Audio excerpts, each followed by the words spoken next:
சினிமாவுக்கு சம்மந்தப்பட்டது ஒன்று சொல்றேன் சார். அதாவது பேர் வந்த பிறகு ஒரு பேர் வேண்டாம், ஒரு பெரிய மியூசிக் டைரக்டர் கிட்ட சாங் பாடி டைரக்டர் ஹீரோ எல்லாருக்கும் ஓகே ஆச்சு. ஆல்மோஸ்ட் ஊரெல்லாம் சொல்லிட்டேன், ஏன்னா அவ்வளோ பெரிய ஹிட் சாங் ஆக போகுது. அது பாடினா நமக்கு ஒரு ஐடியா வந்துடும். எட் டைம் அது நான் அது அந்த ட்ராக்கு அது நம்ம வாய்ஸ் தான் ரெக்கார்ட் பண்ணிட்டு எடுத்துன்னு போனேன். நிறைய பேருக்கு காரில் போடும்போதெல்லாம் ஒரு 2 வருஷத்துக்கு ஒரு நல்ல பாட்டு கிடைச்சது அப்படின்ற ஒரு ஃபீல்.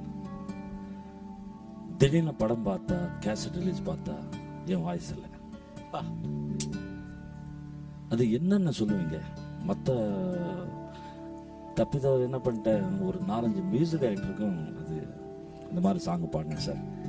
அந்த யூட்லிங்ஸ் எல்லாம் ரொம்ப நல்லா பண்ணி ஃபர்ஸ்ட் கிளாஸாக இருக்கு, இந்த மாதிரி ஃபாஸ்ட் பீட் ஃபர்ஸ்ட் கிளாஸ் அப்படின்னு அப்ரிஷியேட் பண்ண பிறகு அந்த சாங் பிகம் ஹிட்.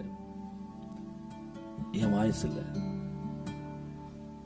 அதே திருப்பி அந்த ஃபேஸஸை மீட் பண்ணணும். நீங்க சந்திக்கும் பொழுது உங்க ஃபேஸ்ல அந்த எக்ஸ்பிரஷன் கொஞ்சம் கூட தெரியக்கூடாது.